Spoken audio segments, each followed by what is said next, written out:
okay? It's entitled The Drive, but the drive is part of our shallow cross package. So we're going to talk about the whole concept, with the drive being the lead-off concept, but it's a shallow crossing route, okay? And everyone ought to have a shallow crossing route in their package. We have several, and they are tools, and we'll show you and talk about what we're going to do with them. All right, so first of all, why should you have a shallow crossing route in your package? No matter what offense you are, no matter what you do with your offense, a shallow crossing route will do these things. Okay, first, the number one thing, it creates a high-low concept on an under-coverage defender. All right, what it does is going to put one guy low, one guy high. Okay, and you're going to have a high-low read. You're going to have the ability to read an underneath defender and throw off that defender's action. All of these routes create a triangle for the quarterback to read. All right, they're going to create a passing triangle that you can read, or a progression if you want to think of it, 1 to 2 to 3, that makes it simple for your quarterback to work. In this day and age, it's vital that you always, in all of your packages, provide answers for the blitz. This is the one that we did. All right, we've been throwing the ball for a long time, since 1982. And I don't know about you. All right, when I was in college, we had trouble with this. When I was coaching in college, we still had trouble with the middle distance throw. There's some handouts here, guys. Please feel free. But in high school, we have a real problem in creating for our high school quarterback the 14-yard throw. Now, I can do a lot of things to create a 5-yard throw. In the quick passing game, we've got a lot of things. And certainly we've all got verticals. But to create the 12 to 14-yard throw for a high school quarterback and make it easy, make it something that he can do, all right, was a problem for us. And so what we do each year, and you do it, I'm sure in your programs, we pick at the end of the season things that we're having trouble with. And then one offensive main topic, one defensive main topic, one special team topic, and we're going to evolve, we're going to improve, we're going to adjust that package. So this is the result of one of those trips. We could not create the 12 to 14-yard throw. Now you say, wait a minute, Coach, the topic of this is the shallow cross. Isn't that the under guy? Yes, but the biggest advantage we found, all right, was that we were able to create the middle distance throw for high school quarterbacks and make it easy. You didn't have to have a great arm. All right, certainly we're going to talk about and show, and if we get to where we show the film, you'll see that it's extremely useful in a ton of down and distance situations. It's useful all over the field. On the clip that I've got from Purdue, which is where we went to research this, we went to Purdue University and spent a lot of time. I'm 38 miles away from Purdue. We're basically in the same style offense. So we can spend all the time. I got the good fortune of being able to talk to those guys. And so that was our starting place. That was the starting place. That was the light bulb. And then we took the idea and did something with it. So it's useful in all field zones. They throw it on the 1-yard line, the -1. Okay? It's good versus all coverages, and it is extremely useful with an infinite amount of motions and all kinds of formations, especially gun and no back. So it's an extremely versatile package. All right, so what's in this package for us? All right, these are the things that we're going to talk about today.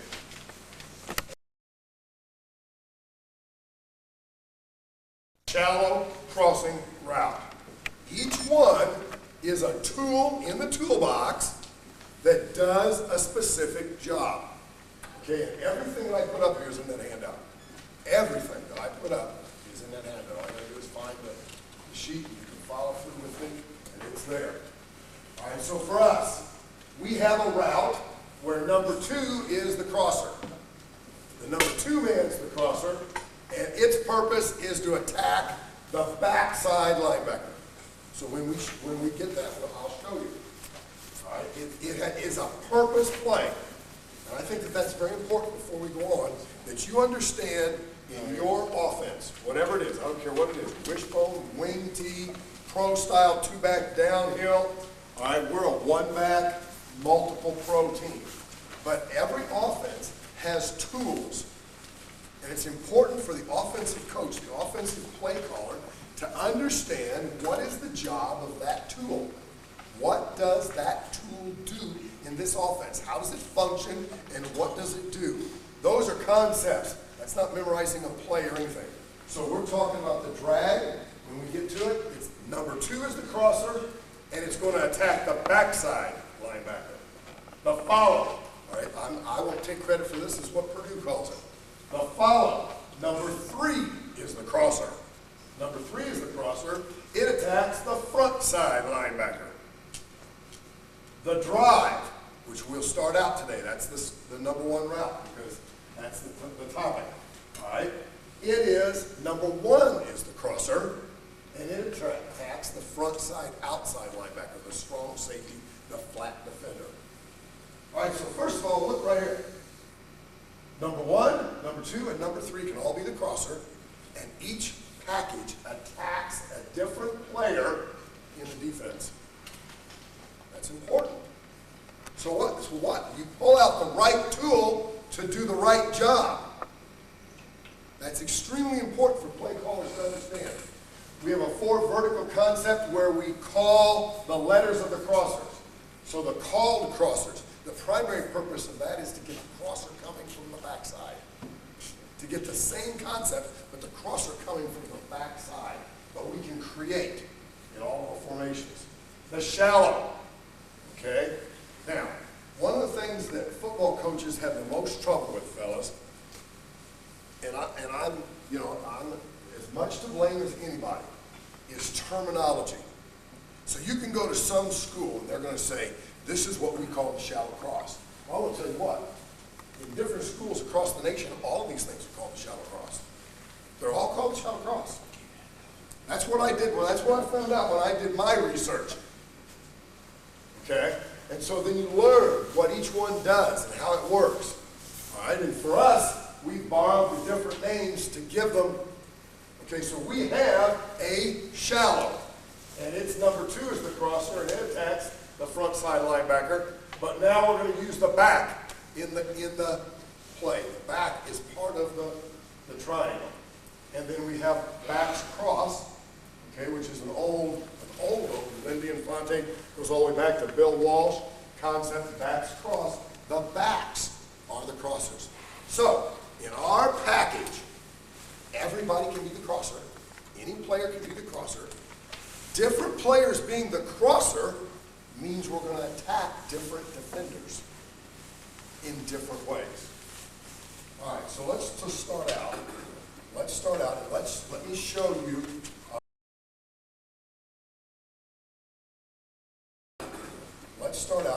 Let me show you. All right, the flagship play. We'll talk it through, but we'll talk about all of them. We'll talk about all of them and illustrate it. For us, the drive. Number 1 is the crosser. Okay, now, here's the problem. And we all have this. We all have this going to the outside. We all have a basic flood concept in our package. What's a basic flood concept? Number 1 goes vertical. Number 2 goes 12 to 14 yards and breaks out. And somebody goes to the flat, either number 3 or a back, right? We all have a flood concept. Where does it work? It works in the outside third of the field. Am I correct? It works in the outside third of the field, going away from the quarterback. This play, conceptually, functions exactly the same way, coming inside. That's how it functions. It is an inside flood. Look at the structure of the route, all right, especially against cover 3. That's the other thing you need to understand. In the passing game, okay, routes as tools are better against some coverages than others. Duh. It's pretty obvious, right? So drive, I'm going to show you it can be used against all coverages. But right now we're talking about it as an inside flood concept. All right? I want you to observe, okay? There's your number one, but now it's what? Number three is running a post. The post is going to hold the free safety. Okay? With this split, 1, 2, and 3, the corner aligned over number one, when number one goes under in the shallow cross, the corner is compromised and he cannot fall in here to cover that. Now, if you start to visualize that, and we'll show it later, he cannot get in there.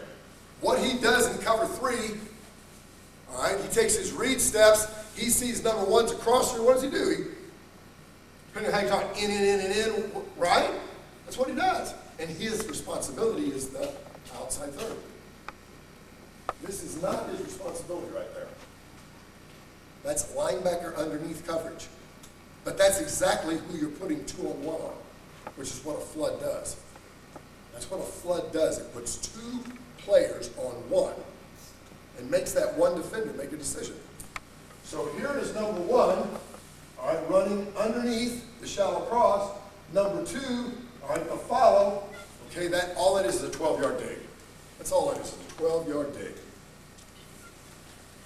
And you're sitting here in a situation where you're going to read the flat defender.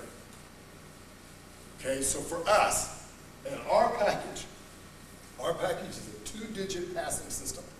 So 60 would be 6-man pass protection. 50 would be 5-man pass protection, the running backs involved in single back offense.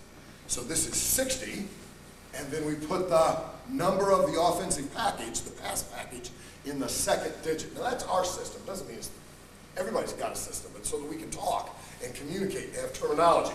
So for us, this would be 67 if the back is a blocker, or 57 if we're going to use the back somewhere. Okay?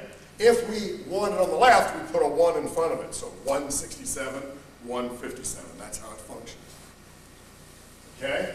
Now, before I get into all of this stuff, this is right out of our playbook.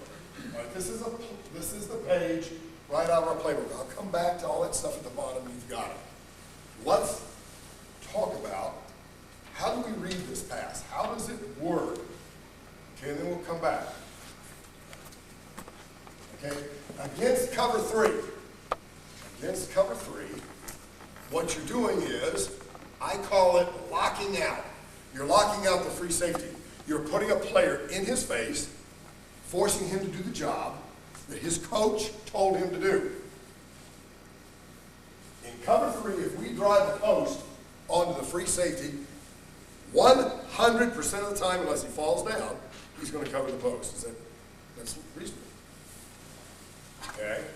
Now, what we're doing then is isolating the flat defender in cover three.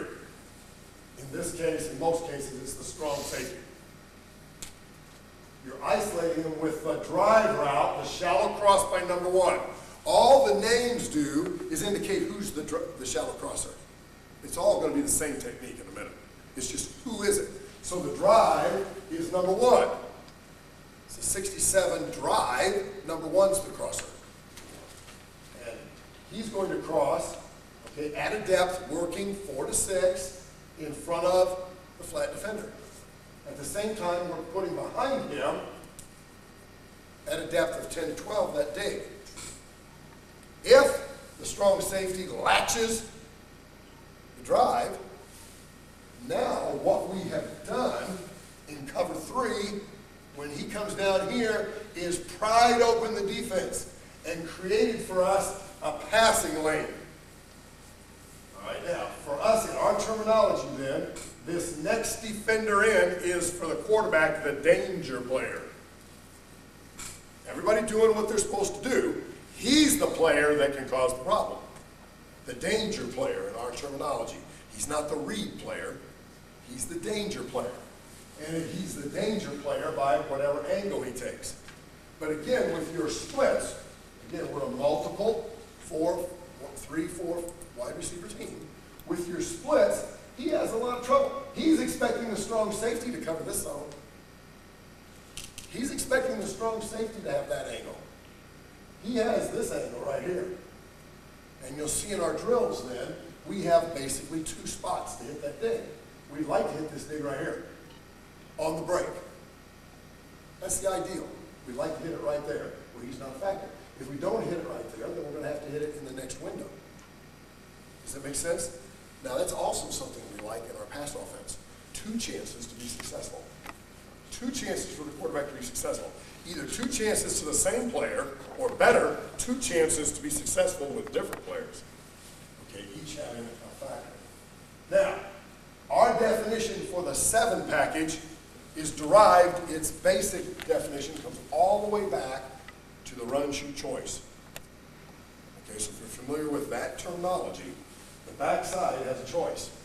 So the singleton on the backside is running a choice off his defender. He's got a choice between a post, a speed out, and a go. And then we can tag him to anything else in the world that we want. But if we don't talk to him, that's his choice off that defender's technique, and that's going to be important in a minute based on different coverages. Okay, so the primary job of the route is to attack cover 3. In our offense, we've gone ahead and structured it that way. All odd routes attack cover 3 and cover 1. Man-to-man and 3D.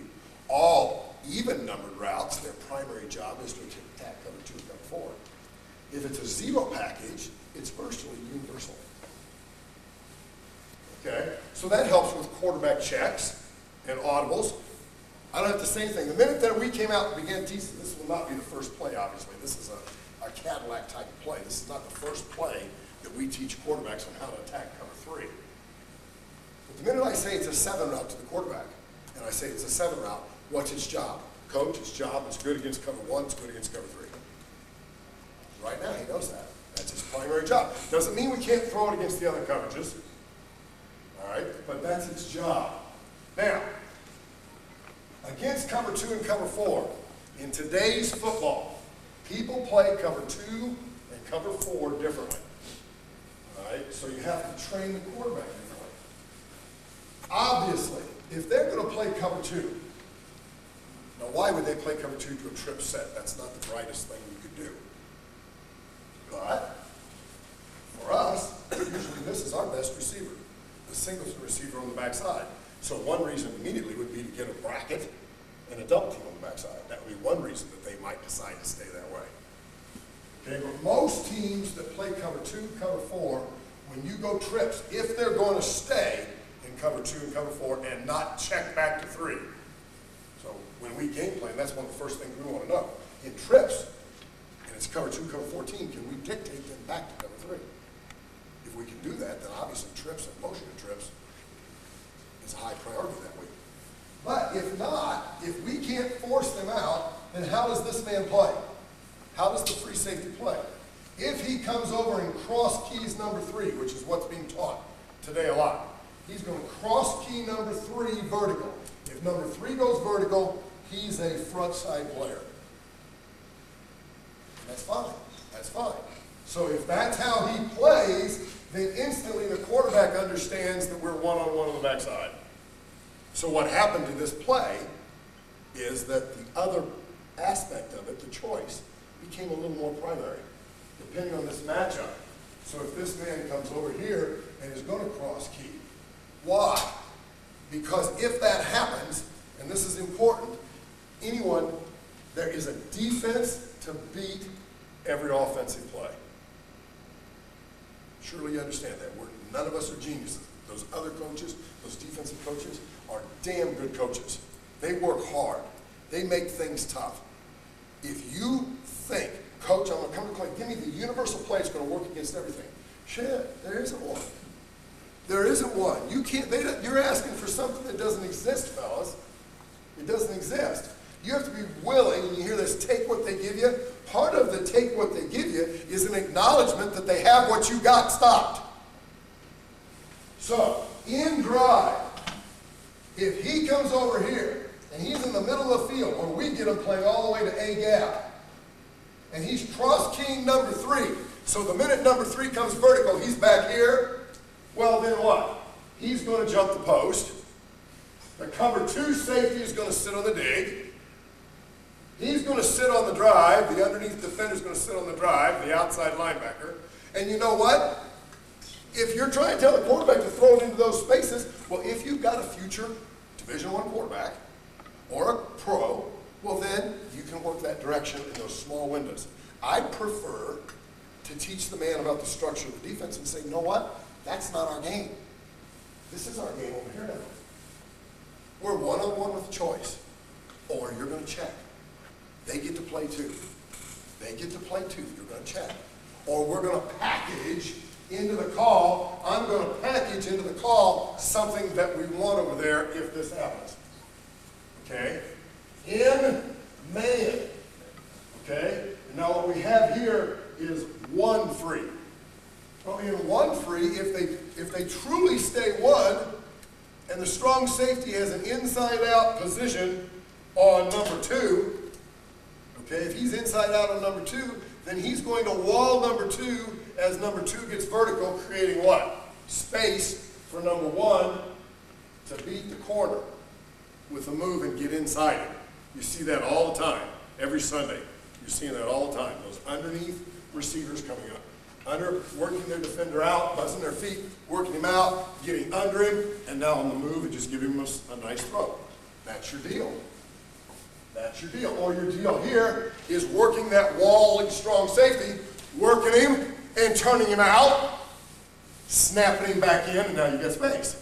So now, to beat man, it's dependent on what? It's dependent on the ability to throw, or for those receivers to run and you to throw into that. So again, it's not as high a priority that way. Can I ask you a question on, do you give your drive guys an aiming point? Or, you said yes, you're going 4 to 6. Our aiming point is 4 yards, but we're going to gain ground as we go. We're running 4 to 6, but we're running at 4. Okay? Now, and do you have them come inside right away, or do they? Right away. Right away. Right away. Right away, because we use wide splits. Now, if we also are a bunch team and all that, so now when we get compressed, we have to waste some time, we have to do some other things, okay, with it, and it takes on a different personality. But a lot of times I just say, you know what? You don't know what 4 yards is, run at the feet of that guy. Why? I want that guy to know you're coming. I want that guy to have to make a decision. Here you come. Either he's going to clamp you and sit you here, or he's going to drop out and open up space, and we're going to be willing to take it and throw. It's that simple. We'll take that. We'll take the 4 yards. We'll catch the ball, turn up, hopefully fall for 6 or 7. And they get to play. I'll assume he's going to tackle him every time. If he misses him, so be it. But I'll assume he's going to tackle him, and we'll take the 4 to 5. And therefore, we'll call it in that sequence. We'll call it when that would be effective. But the whole point is to what? Get this man to latch. Because you're doing what to him? You're putting a defender right where his coach told him to defend. All right? Defensive coaches do a great job. When you put a guy right where the defensive coach has told him he's supposed to defend, most of the time he will defend. And that's the whole thing. We want to get that guy over. Now we do it by always throwing to this guy if he is open. Always throw to the drive if he is open. Don't wait for another bus. You got a good bus, you get on that bus right now. Second quarter, third quarter, we'll get on the other bus. Don't pass up one. All right, don't pass up one good-looking lady to wait for the next one to come along. That's dumb business. You just take it right now in the first quarter. We'll have it later. But that is the true object right there. Because throwing the ball at 12 to 14 yards in high school on an in-breaking route is not very easy, or I have not found it to be extremely easy. But this particular concept makes it easier. All right, so let's go back and just look at, in our playbook, okay, one of the things that we do is we simply list some of the types of things that we do with it. Conceptually, for our coaches, for our players. All right, most of this, to be honest with you, we don't give to the players. This is out of our coaches' playbook. Our players don't get this kind of detail. So what have we done here? Here is a 57 Z drive. So 57, the back automatically defaults and swings. What does that do to the strong safety in cover 3 coverage if the back is swinging? It's going to widen the back. It's going to widen the strong safety. At the same time, one of our tags, we have a lot of tags, but if we would tag pivot, he's going to cross the safety space and now pivot back. So now you've put 2-on-1 on this player in a different situation, and you still have this working for you. So it's just the next level of thought. It's just the next level of thought. We're using this player, the back, to purposely create a width on the strong safety and bring him out. Okay, now, you have to realize that they also bring the backer that direction. Okay, which is why you pivoted. That's why you pivoted. For bringing the backer that direction, you probably compromised the dig just a little bit with that drop, because he's probably going to drop the way the back is swinging. So that's why you pivot. So now the strong safety has a guy outside him, outflanking him with the swing, and pivoting him inside. Again, a purpose play for 4 or 5 yards. Okay, we do this a ton. Again, we're a multiple pro team. Okay, so if you've seen Purdue, I don't know if you guys get to see Purdue out here a lot, you know, but of course in the Midwest, Purdue is a team that we see on television every week. You know, no-back's a big thing. We run a lot of no-back. And we do it because we can package on one side one idea, on the other side another idea, and relieve the quarterback of the stress of having to make the audible. I've already pre-made the audible for him. So in this situation, 57 Z drive, okay, what did 57 tell us? Z drive is primarily what? Cover 3, cover 1. I put what over here? I put just a generic cover 2 beater. Smash. I put a generic cover 2 beater on the backside. So what am I telling the quarterback? Cover 3 or cover 1, we're working this right side. Cover 2, we'll work the left side. You don't even have to audible. Okay? This side will be primary. These guys will function just as well for the quarterback as his backside routes. Why? Because if I'm sitting here and looking for that smash and it's not open, this dig will come in right behind it at the right rhythm to open up late in the middle of the field. Okay? Yes? Primarily like 5 steps? This is a 5-step. Okay. This is not a 3-step route. This is a 5-step route. The timing of the route has to be a 5-step route, which is why a lot of people are throwing it out gun. Because with the snap and then 3 steps, most people in a 5-step route are dropping their quarterback 3 steps. So in gun, he'll take it, just take the 3-step drop, and the rhythm is perfect. Now, are you gonna let cut out receivers, you know, the routes, or depth on the routes, or how to gun? In gun, we do, all right? We have a generic rule. We run routes, and I'm not gonna say it's the right way, it's the way that we do it. If you would tour the country, you could divide the country right down the middle in half. 50% of all pass offenses are off steps. They're off steps. You know, they run a 3-step hitch, or they run a 5-step. The other 50% are off of yardage. We believe in yardage. Okay, there's a lot of reasons why, but we believe in yardage. And therefore, we can compensate in our pass offense very simply. For instance, let me illustrate a couple problems, just because the question was asked. Okay? I'm playing a rain game. I'm playing in the rain. And our hitches are at 6 yards. Okay, until I adjust them. Now, if I got a blazer, he'll be hitching at 8. Common sense, right? If I got a slow guy, which I do all the time, all right, then he'll be hitching at 5 because he doesn't get it. It's all about the timing. So it makes no difference what I write in the book. What I write in the book is the starting thing. And that's what you need to understand. I don't care who you listen to this whole weekend.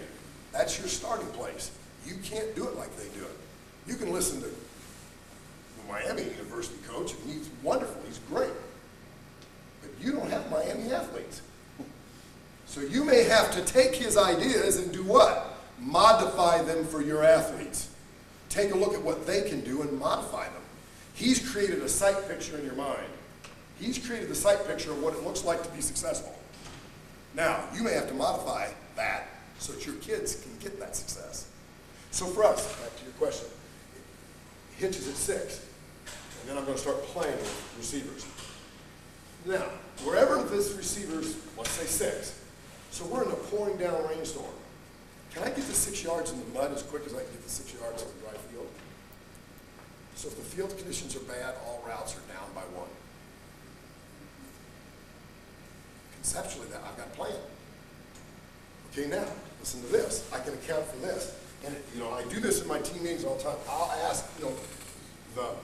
ask some freshman. Invariably, the veterans are sitting there and they're just, they're killing themselves because they've already been through this. So I'm going to run a hitch out here, and it's muddier than hell, right? So down, set, hike, whoosh, I'm right down on the ground. We see it all the time, right? Hell, I see it in high school all the time. Kid falls down, he slips. He got bad balance, he doesn't know how to come off the ball correctly, he falls down. What should he do in hitch? Should he get back up and go to 6 or 5? If he does, the quarterback's going to be sacked.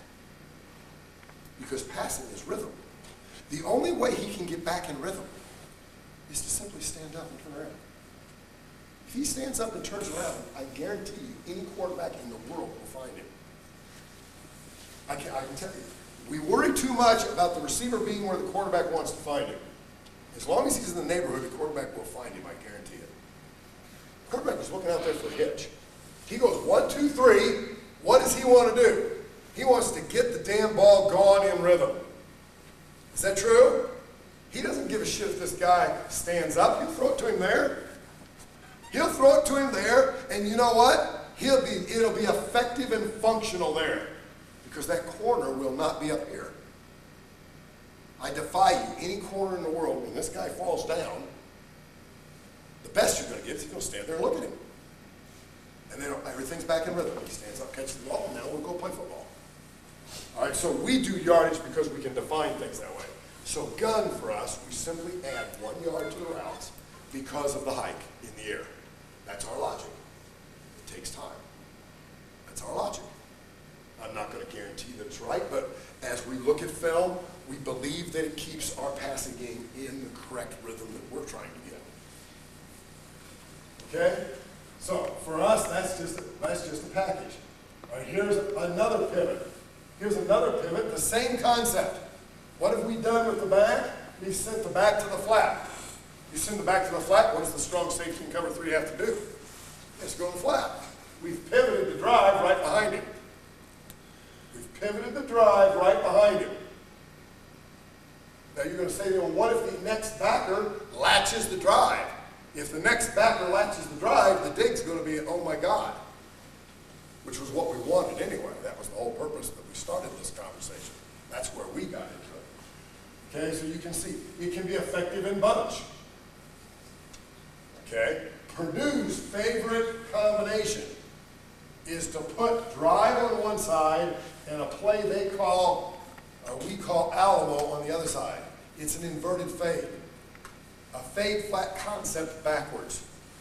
Here's your fade out of number 2. Here's your hitch to hold the underneath coverage. It's inverted.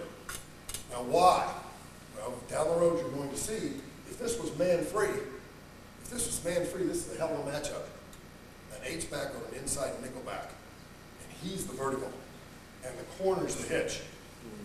Now, sometimes the simplest ideas, when they're thought through and they're studied, and studying playbooks is hard. It's really hard work, but that works. Let's get back on track. I'm going to lose a lot of time here. Okay. So how do we coach this stuff? Right, here are the drills. Here are some of the drills that we use to teach these concepts. For us, right, a zone throttle drill. We tell our receivers between zones, we want our receivers to what? Throttle down. Now, that doesn't mean stop. They have to understand how to what? Choke their motor. How do we train them to choke their motor? We have a bunch of barrels, plastic chemical barrels. They're white plastic. They're this tall. They're white. Okay, we have 8 of them. I use them for linemen, and I use them in my drills. So we set them 7 yards apart. In another talk, you're going to hear me talk about training wide receivers on tubes. We have tubes for wide receivers. We normally run our wide receivers working this way. But for this drill, we go to the other edge and use it this way. So now we're running, there's a 6 yard crossing route right there. We've set the barrels at 10-yard drops, 7 yards apart. So what we have a visual As the receiver's crossing, he feels these barrels, which are just what? Linebackers. And he feels the open air between them. And all we're doing is just getting him to throttle down, and then what does he do? Speed up. Speed up to do what? Get to the next open space. And then throttle it down and try to stay in that space as long as possible, and then speed up. All right, the receivers can do this by themselves, and we have a quarterback. Zone avoid. Every defensive coach in the world, the answer to shallow cross is to knock the player on his ass. If he knocks the player on his ass, it is an answer. Let's not, those guys are exactly right. It is an answer. That's why linebackers play the way linebackers do. So zone avoid. Here's what we do. We put players right there, and we'll put four. These are just receivers servicing us until we get good. But then there are linebackers and DBs, and we have some competition. Okay? So we put the first one down here, and he's there set and ready to avoid. So I'm going to start the cross, and there's one standing right here, and we've got to avoid it. All right, so what do we got to do? For us, avoiding, we teach working the tube concept. So here you see the receiver working to his high shoulder. Well, what will the guy do to the high shoulder? He's collisioning, he'll come with it, won't he? And opening up a window underneath to cross underneath. It works both ways. Now, all I do as a coach, the receiver coach, is he simply points to these guys at different times, or doesn't point. So as I'm crossing, I'm being attacked. Okay, I was a West Point guy, so here's the little PT guys, PT boats coming at me, right? And they come at me at different levels. If the attacking linebacker beats me to the spot, well then I'm probably going to have to go what? Over the top behind him. If I'm going to beat him to the spot, then I can go under and keep going. Do you understand? What's the name of the drill? Avoid. Why? The only thing you need to do to be effective is to avoid and keep moving. You have to learn how to avoid if you're going to work underneath here. Okay, the next drill. We have a read drill for every route. So here would be a drag read. I haven't showed you drag yet, but if you think back to the package, drag was to attack high-low the backside backer. So here is the backside Willie backer. Here's the other receiver up here at 12 yards stationed here. So we let the crosser, this man's going to drop. The barrels, we stack them up tall. So what do they create? They create columns, big pillars. Well, what they really create is seams. They show the quarterback the seams to throw in. You understand? They show him the windows. It's all about training the guy to see what you're trying to get him to see in the real life without scrimmaging. So what does Willie do? All Willie does is we either tell him to latch the drag. If he latches the drag, if he latches and runs with the drag, we'd like to hit the play here before the first barrel if we can. That would be on the break of the dig. Or if not, we got to hit him in the next holes. And we throw him open. We don't throw it to him when he's in that hole. We throw it in the hole and make him come into the hole to get it. Do you understand what I mean by throw him open? We throw it into the open space. We throw it into the open air and make the receiver come get it. Again, the barrels emphasize that. So that pass will be coming right off those barrels. It's also good for receivers coming across and catching that ball as it's coming out of those barrels. Okay? So that is how that's a drag read. Drag read is a high-low off the backside backer. Here is the drive read. So here is the flat defender. So now we have two, and we're going to run and read. If he latches the inside one, we want to get the first throw here or the second throw there. Vice versa, if he drops, we're going to throw it. But we are doing what? Isolating exactly the primary skill we wish the quarterback to do. That's what a read drill is for us. It's the beginning way that we teach it. We first start, obviously, on air. But very quickly, this is how we start. Man, we teach our receivers to run a stair step. So if they're being latched man, so they work, they get inside, and this man comes with them. Right here. Unless you're the fastest guy in the world, and as I remember, Ronaldo Nehemiah was a great track player, played for the 49ers out here. Famous play, every throw it all the time. He tried to run away from one of these suckers one time and got killed on the other side, remember? We show it all the time on ESPN Classic. He just got wiped out and killed. Plus the quarterback threw it right over there and just led him right into a massacre. If you can't outrun this guy, all things being equal, you are not going to outrun this guy. You've got to change direction. We call it running the stair step. When I change this direction and go just a little bit this way, what does the defender have to do? He has to change. So I change and change back. Run the stair. I just run one stair. That should get me a yard or two. I may have to do it twice. So we practice it by doing what? This is a receiver. We do it all against receivers because now they know why they're doing it, because they're the defender showing the technique, so they get a double learning. They learn twice. Once as the rep where they're servicing, and once when they do it. Okay, so he's going to get inside, he's going to push vertical. As soon as he got inside, he's going to push vertical to get to his depth. Now he's coming. As soon as he feels the guy closing, he'll push vertical again. And just work it across the field. Pivot. A pivot and jerk drill. For us, pivot is when we come inside, all right, and I'm going to get across the face of this defender. Now, this you're not going to do. You don't want to do this. Come up, and I call it hooking up. How does a train hook up a car? Have you ever seen trains hook up a car? They back up, and what do? They go click, click, and they just pull, right? That mechanism down the bottom clicks them up. That's how most people run pivots. They come up here and go here, hook him up, and now we all come back here in rhythm, don't we? You can't run pivot that way. You have to cross his face. You have to cross his face so that he does what? He comes this way. Now, when I come back, if you stay on the same plane, then he'll come back on the same plane and you haven't gained anything either. You gained a little bit, but not as much. So when you pivot back, lock him out with your hip. You come into his lane and pin him on your ass. So that what happens on a pivot is you cross his face, pivot up the field and gain a little ground and put him back here and accelerate. So that's how we practice it. We'll practice it with a player. A jerk for us is a high-class move. I've got one on film for you. All right, where we actually come in here, we settle, but now we're going to do exactly what we shouldn't do. We're not going to cross his face, and we're going to step back. We're going to assume he's really well coached. What will he do? He'll step with us. And then we're going to step back and get inside him. All right, it's an advanced move because this guy's better than this guy's better. You understand? So these are some of the drills. I'll run through some of these. So what's the 7 follow? So follow for us is the same set of plays. There's your post, there's your dig, here's your crosser.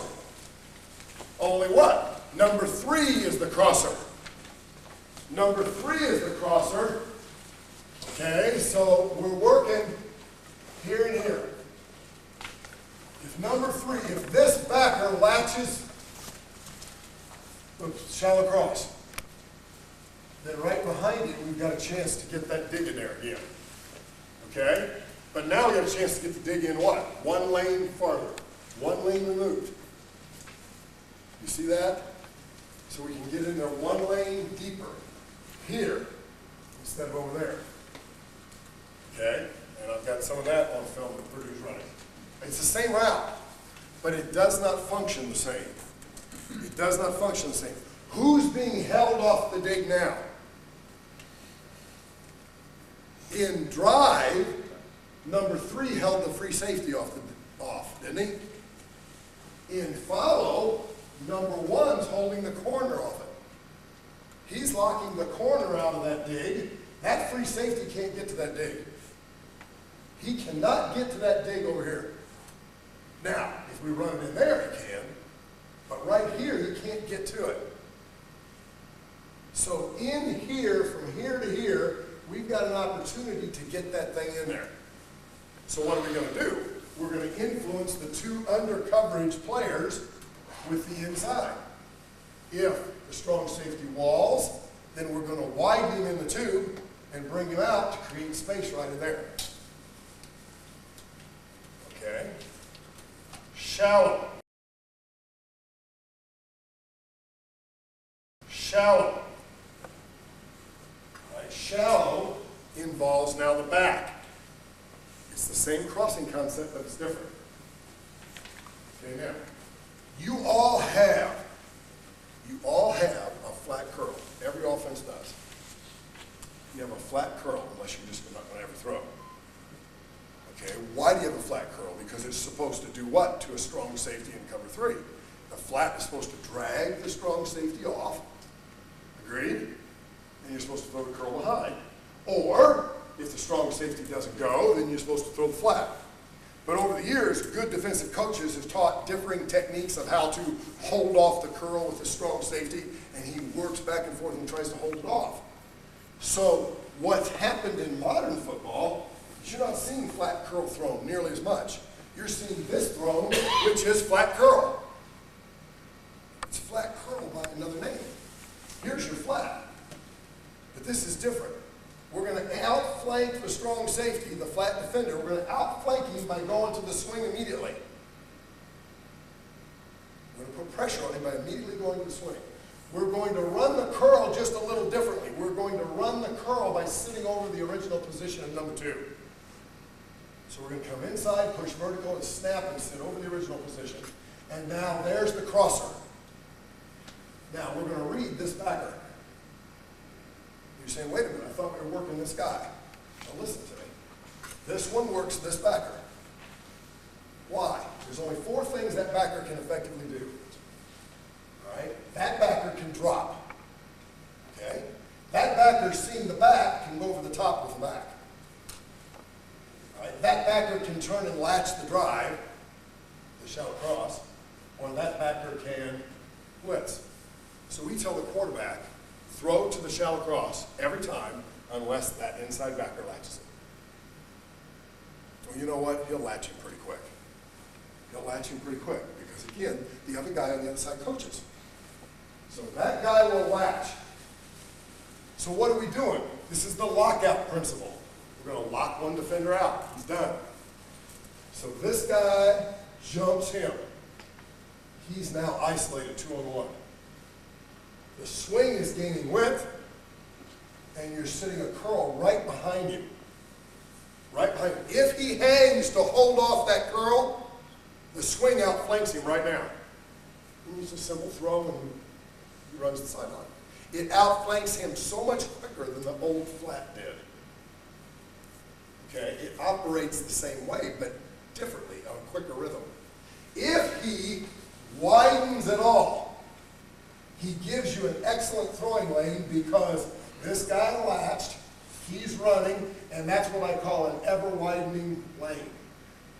An ever-widening lane is the quarterback makes the decision to throw, and the lane is the smallest it's going to be.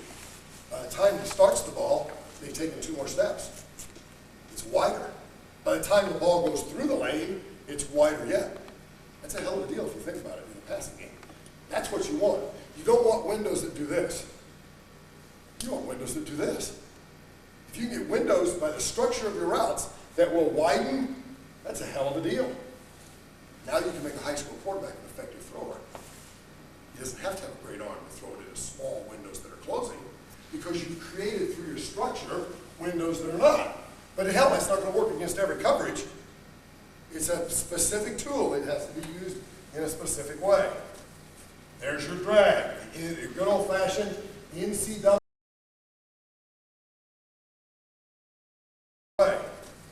There's your drag. In a good old-fashioned NCAA drag.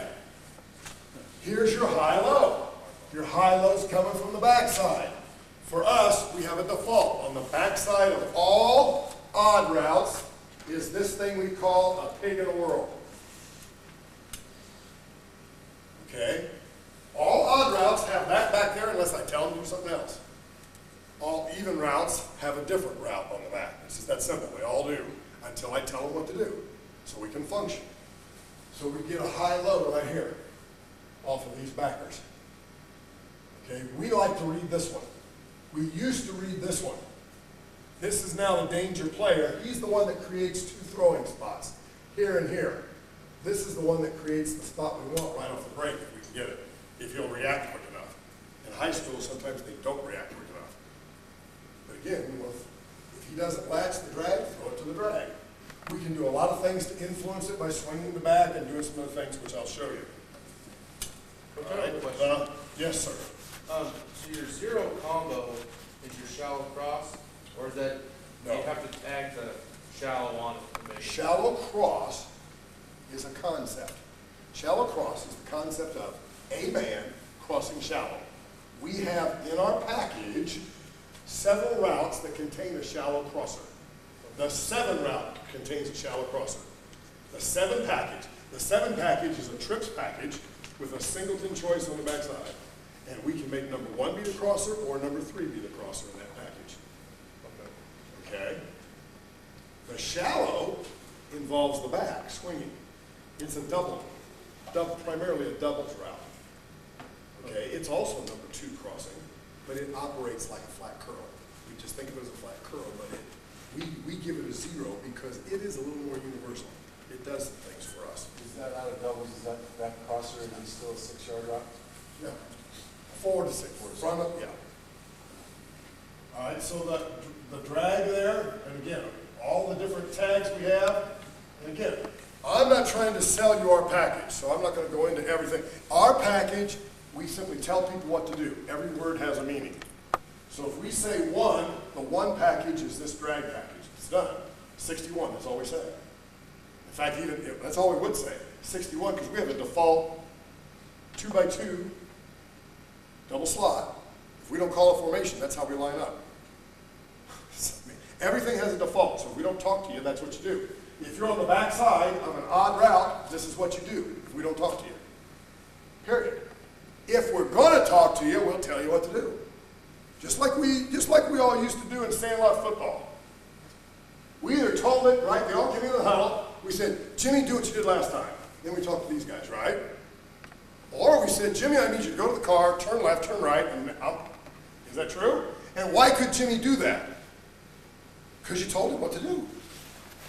So if we tag it under, for us, under is a tag that brings the inside player under. Duh, under. What did I say 50 was? The back always swings unless I tell him to do something else. So the minute I said 50, the back swings to the call. So there's 51 under, that's all I'd say. 51 under, it's a building block offense. I'm not trying to sell you the offense, just trying to communicate with you. But the structure of the route now creates picks and rubs. Okay? So we can do a lot of different things.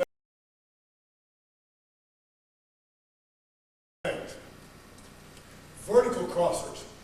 In our 4 vertical package, our 9 route is our 4 vertical package. That's 4 verticals. Built into that, we can take any one of the verticals and make him a low crosser by just saying a letter.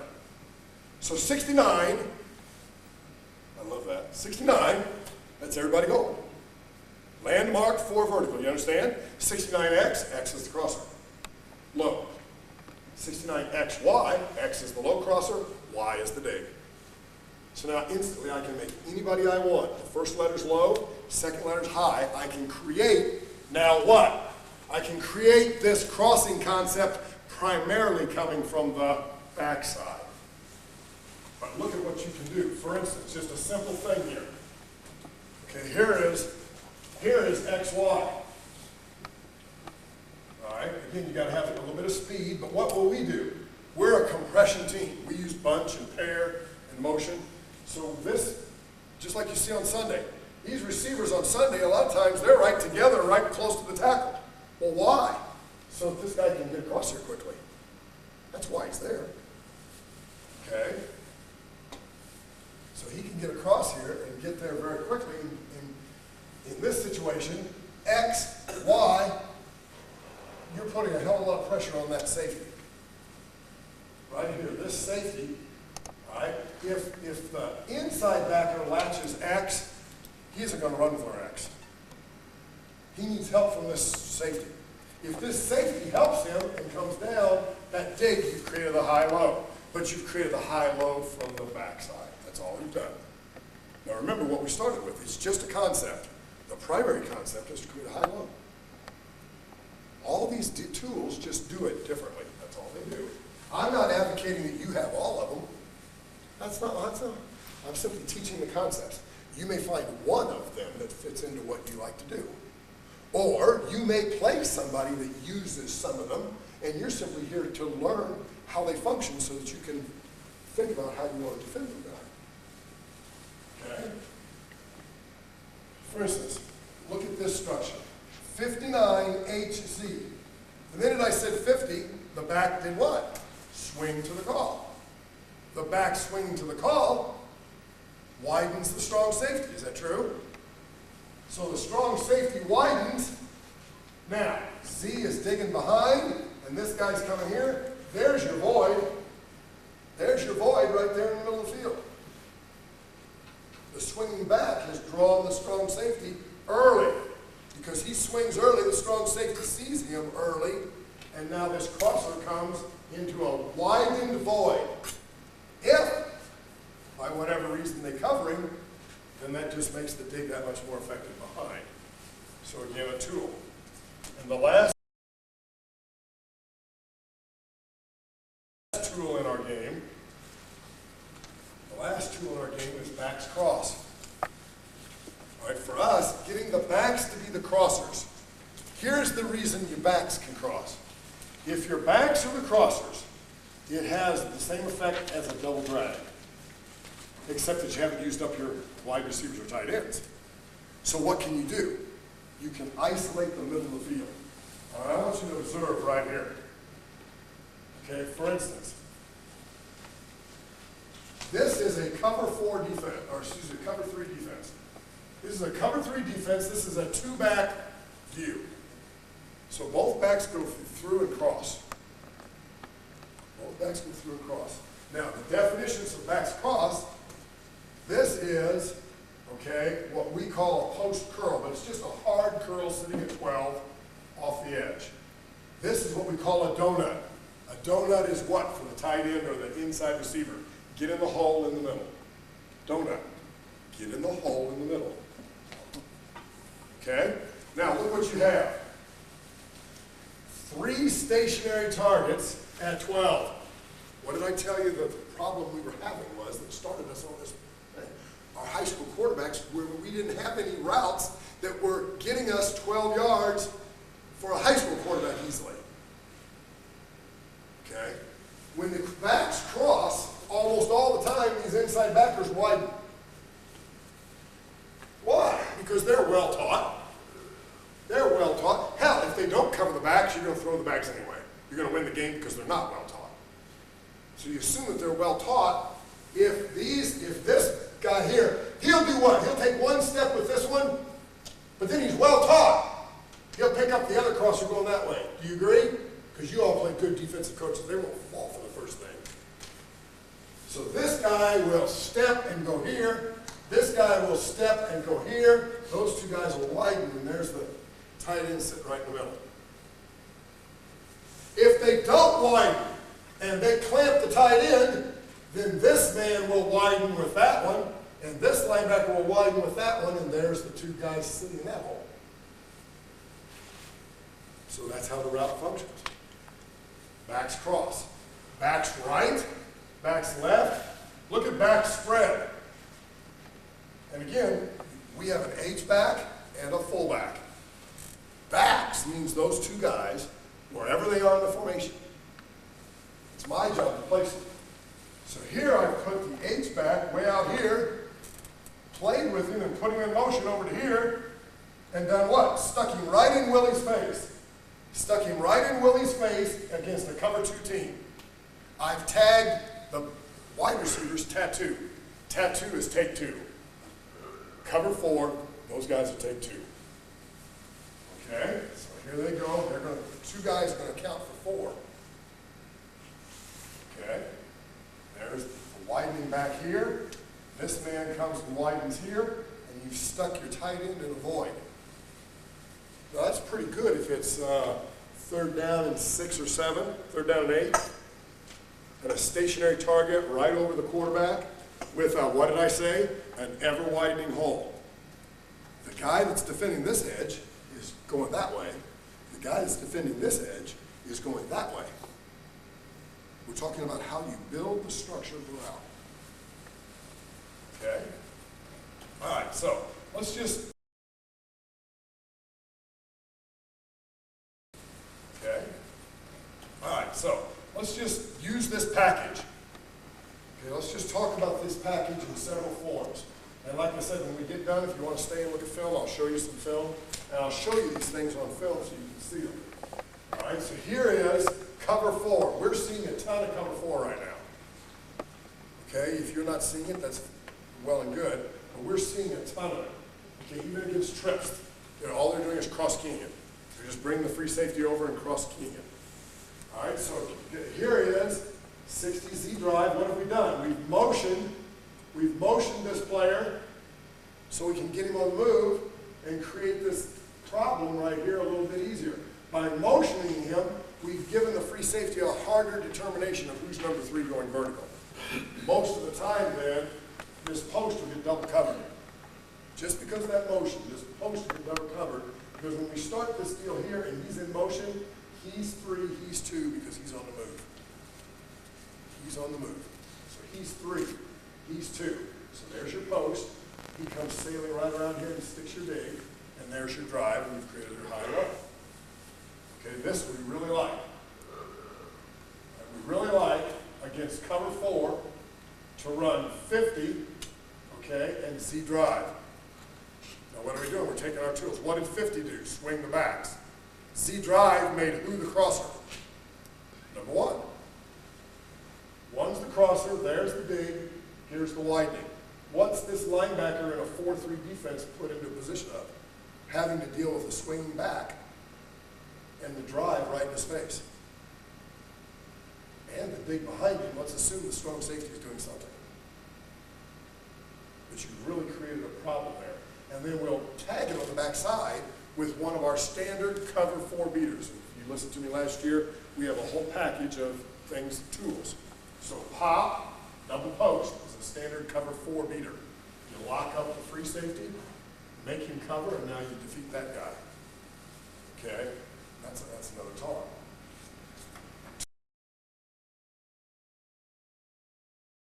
Two-man. Okay? There's a lot of downs that you see two-man. This is the best package we have against two-man. If for any other reason, that's why it's in our offense. Because two-man is a hard coverage to throw against. And anything that can create an answer to two-man, because we see it, you never see two-man on an easy down. How many people play two-man on 1st and 10? They don't play two-man on 1st and 10. They play two-man on 3rd and 8, when the money's on the table. And you got to have an answer for two-man. All right? So here's back spread against two-man. Back spread against two-man. What do you know if it's a two-man team? They're in man. You know who's in man. So look what you've done. Mike, in a 4-3 defense, Mike has this player. Is that true? He has that player. So there's the H-back spreading. Here's he's spreading. So what have you done to the middle of the field? You've totally opened it up. Now, we put this player in motion so that if they're going to cover him man-to-man, they've got a bump and put him on the run, and he's going to run that donut across the middle, but against man coverage, he doesn't stop. He keeps on the move. So he has effectively from this spot all the way across the field wide open. Only because it was two-man. Only because it was two-man. But again, if that's what the computer says on 3rd and 8, you're going to get two-man. That's why we need something that's really, really good against two-man. Okay, this is pretty darn good. All right, we've got Purdue running a jerk against two-man. Okay, that's all you're doing is jerking the man that's got you. This player's not here. This player is not here. Look what happens if you send the back away. In two-man, if you send the back away, again, something else that's important. What do you know about a team that plays two-man? How many rushers are there? There's only 4. So you can afford to use the back. So the back becomes a vital part of dealing with two-man. Now you can't afford to use the back if you're going to get 6 rushers. But they're not going to be in two-man if they have 6 rushers. So it all is interrelated. So the computer says your scouting report, third mate, you're getting 2-man, 90% of the time. You take this back and running over here, that mic is going over there. You agree? You take the second receiver and drive him up to the dig, this guy's playing man on him, he's up here. So now the drive has the hole underneath of the coverage wide open. I defy you, take any receiver you got, the slowest, excuse me, I mean nothing by this, the slowest white guy you got, and you put him in this much space out here in this room, and he'll get his ass open. Won't he? Why? Because of the space.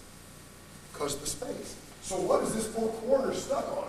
He's stuck on a guy that's playing basketball. Jerk. He's stuck on a guy that's playing basketball. He's going to come in here and do that pivot and get that man to step back and then step right into all that air. Step right into all that open air. I got a cut of Purdue doing that right there on the 10-yard line. He just goes right in the end zone. Right in the end zone clean. Okay? All right.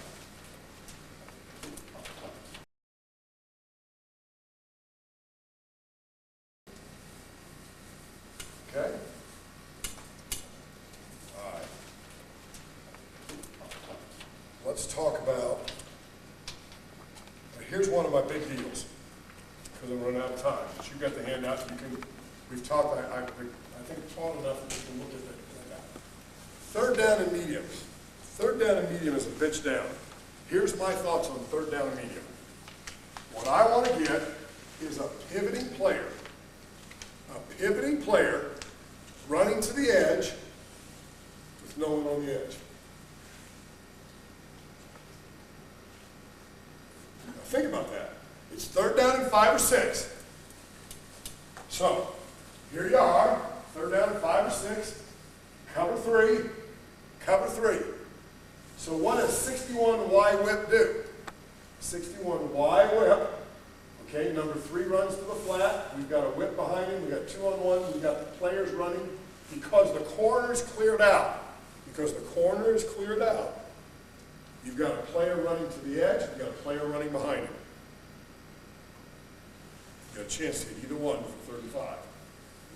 Okay, this one's even better. Okay, 67 Z drive pivot. Z drive pivot. The Z comes in here, number 1's the crosser.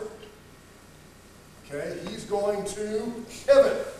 When he pivots, if he does his technique correctly, what is he running to right here? Open space. If you use compression, he could literally be running to 1/3 of the field. He could be running to 1/3 of the field, and all you got to do is just throw it out there and let him run through it, catch it, go to the sideline and get 8. You see that? You say, well, what if this guy really jumps in and does a hell of a good job? Well, that's why the package is a high-low package. You've got the dig right behind him. And the dig is pretty good on 3rd and 9 also. But there's 2 concepts to throw on 3rd and 9. 3rd and that 7, 8, 9. 2 concepts. Get a receiver to the 7, 8, or 9. He catches the ball, he has the first down. Or throw the receiver less than that and let him run to it with his rack, his run after catch. But it's got to be what? You don't have run after catch. I don't have run after catch if I catch the ball and this gentleman's the defender. So I catch the ball here, I have no run after catch unless he just misses me. Is that true? But if he isn't there, and the only defender on the field is here, and I get the ball here, I've got run after catch. That's what this does. Okay, that's what these type of things do. In cover 3, this safety is stuck defending the entire horizontal width to the sideline with no help. Because all we did is drive him off with the outside, follow. Follow, number 1, in the post. So the corner's gone, the safety has to deal with all of this room. That's the best thing we found to throw on 3rd and 5. So there's the second reason we keep this package. 2-man, a bitch coverage for us, for anybody to deal with. There are answers in this package that are really functionally sound against two-man. And third down and 5 to 9. Very hard throwing downs in high school. There are easy answers here. The most easy is a pivoting player running to 1/3 of the field, the outside third of the field, and you've cleaned off the outside corner.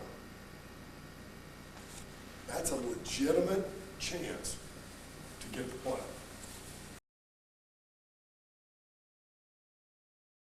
Here's a red zone. You may have seen this. I don't know if you saw this. We didn't make this up. Okay, Purdue has this play. Purdue has this play. 900 hide and seek. It's a shallow crossing route. 900, we'll talk about that tomorrow. That's a stretch fake. That's Peyton Manning. So that's the long ass stretch out here with Edgerrin running this way. So here I go, right here. This tight end and wing are what you need to secure that edge. It's a stretch. So you've got a believable formation. The tight end down blocks and actually, for Purdue, goes to the ground. He actually goes to the ground. He down blocks, goes right to the ground. And then he just stands up and comes back the other way. It's a red zone play there in man coverage on the goal line. When that tight end drops down and he down blocks the legs and gets down, his man that was supposed to cover him, the free safety, with all this action, he comes to the action. If he doesn't, we'll just send this guy up the field to occupy him. And you end up coming back. I don't know if you saw that game when Purdue ran that and won the game. I believe it was Ohio State. Ohio State last year, to get the game won. The quarterback had been injured and he came back in to engineer the last drive. That's the touchdown right there. That's the touchdown from the 8-yard line. And that's exactly what they did. Okay, again, in the red zone. In the red zone, we love pivots because in the red zone, we still see a lot of man coverage or we see lanes coverage. If we see lanes coverage, we have to do it a little different, but we don't usually see lanes coverage till we're on about the 5. Okay, I don't know about you guys. I don't see much lanes out of the 10. It's too much room. So out of the 10 to the 12 to the 15, we're getting man. Well, then what do you, you've got 2 good shots with 2 good receivers to get that. And obviously pick some things. All right, now my purpose has been, and when the time's up, if you want to stay, I will put some film on, and you can see it. I've got a great film of Purdue. It's all Purdue film. Doing it. So you can see it. But my purpose is twofold, threefold.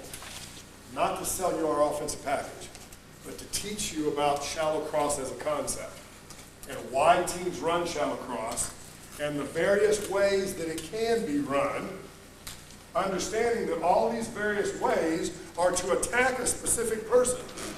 You have a different crosser and it works differently. We keep our shallow cross in our package specifically because we have had trouble throwing the 12 to 14-yard route, including the simple curl. You're going to say, but you're supposed to be a passing team. Well, yeah, we're supposed to be a passing team. Well, you know what's the number one play the defense starts on? Well, every defense in the world cuts their teeth on flat curl. Isn't that true? Other than just running man-to-man. So if you throw a traditional tight end going to the flat and curl, and they've been coached at all, but if you run shallow, which is now our flat curl, we don't run it the other way very often, you have the same working mechanism differently. To throw the mid-distance pass because it's great answers against 2-man. I would keep it in my package for that reason alone. Because some coaches believe 2-man is the answer, God-given answer to stopping the passing game. They believe that. Well, it is. If you run traditional stuff at it, you have to have a different thought process to tear it apart. So if you've got that tool in your toolbox and it's part of what you do, then you're not having to create it on the spot. All right, and then the third down and hard throws. Not 3rd and 3. Hell, I'll throw a hitch on 3rd and 3. I'll throw a hitch on 3rd and 7 if the guy's going to line up at 9 yards. But 3rd and 5 to 9 is a tough down Because we're not an outstanding running team. Now, if I had guys that would just smack them right in the teeth, and I could pretty much guarantee that on 3rd and 6, I could get 3rd and 6, well then, that's what coaching's all about, right? I'm just like you, I'll smack them in the teeth and get it that way. But I don't have those guys. I'm at a small school, 495 kids, total. All right? Now, we get 60 to 80 of the boys. We get almost all of them. All right, so we've got some tools to work with. But I need the right tool. On 3rd down at 5 to 7, the best game in the world. Clean out the corner, pivot, and run to the edge. You'd be surprised how many times you can see it. Again, if you stay for the film, I'll show you Purdue doing it all the time. Thank you very much. Hopefully you found something that will be useful in your package.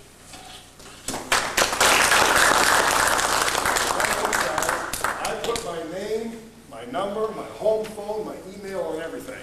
That's what's great about this business. Just sharing ideas and talking. You're welcome to call me anytime, share ideas, trade. If you take something that I've shown you and you make it better, do me the courtesy of calling and saying, hey, we now started this and we found this. Have you ever thought about this? Hell, if it's good, I'll steal it. I guarantee it to you. Okay, so that's what it's all about. But it's just a great game, great camaraderie. I love being around coaches and sharing. So anytime you're out there, you're welcome to stop at my place. I got a library that's unbelievable. I probably got 500 playbooks and 3,000 videos. So you're always welcome to call me. We'll talk football and share ideas. Hey, Coach? Yes. What does the number 1 team do if you get it all out, cover 0 type blitz? We're going to, okay, I spoke about that last year, and I know he has a tape in his library now, where I showed a good film, but in short, depending on the age of our quarterback, we're going to protect first. We're now into motion in the back end. Okay, so we're going to motion the back end, isolate receiver, and check. Okay, so we have several checks. All right, deep and short, slants, picks, those type of things to get a guy open. The one we really like is short. It's in the book where we come slant and then this wide route underneath it. Okay, but we're always going to get protected. Second thing would be if it's a little bit more veteran quarterback, and I have given him a blitz answer in the package, like one of those whips, and he's confident, he wishes to gamble, he can gamble and not be protected, as long as what? I've placed the route behind the guy that's coming. And he can say, I can get the ball off before that guy can get to me. And my guy always has to go, just step back. That's the number 1 thing. If he's going to gamble, I would say, get going. Give that guy 5 more yards to run. So one of those whips or any of those routes we're going to talk about, okay, against that blitz, if he wished to gamble, but he doesn't get the freedom to gamble unless he's really good. And then the third would be just to audible the whole damn thing. Okay, now when my son was my quarterback many years ago, and he had grown up in the film room with me, then by his sophomore year, he had the freedom to audible anything he wanted because he had command of it, as long as he could communicate. But most of the time, now I have a junior quarterback that's been with me now for 2 years. Next year, he'll get the freedom. This year, he had the packages, and he began to check. But most of the time, he called in a blocker. It's still viable. The simplest is still the best. Motion in a blocker. Visualize this. I'm in doubles. They're cover 0 press, man-to-man. Right? So I'm going to bring this inside receiver in motion over to this far edge. What does that do? That puts all 3 DBs where? Over here. Leaving 1 DB on 1 receiver on 3/4 of the field. Fullback will walk away from that, and now we take our shot. Deep, long, all of our stuff. Might just throw a comeback, pressing and snap back. Might go post. We like shake, corner post. But now if you see tomorrow on the twos, you'll see how we can teach our kids to run shakes and things and really get over it. But we're doing it for a protected alignment. Okay? If we suspect they're going to do it, we will get into tight end wing on one side, a split receiver outside it, and a singleton receiver over here. Because we think they're going to be blitz. Okay, well now you're tight end wing, that's you just solidified that damn thing down to a rock. You got three defenders over there, and your fullback can take care of this edge, you're solid, and now this guy's standing in all kinds of space. Those would be the things that we would start with. Okay? And, you know, if you think about it rightly, we can send you one of the handouts that I did out last year on that. It's been a pleasure. You guys want to see the film? Yeah. It's really good. Come on up. You don't, well, are you going to put the film on the Yeah. tape? Yeah, I'll just zoom in so you're. Need some help? That's not good. You got to do it here, huh? VCR right there. Well, that's even better.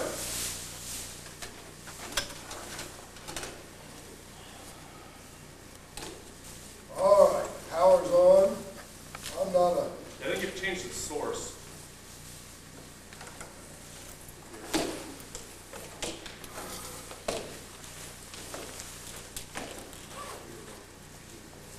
see if it'll, see if the power's on. Let's get the light on.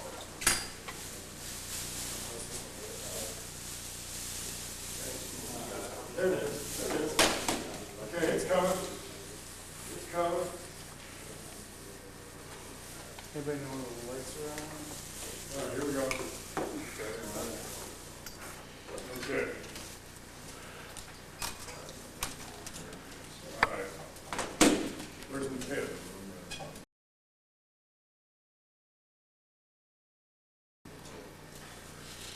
Okay, here's mine. I'll just start right here. I got my thing. Let's play. Good day, let's play.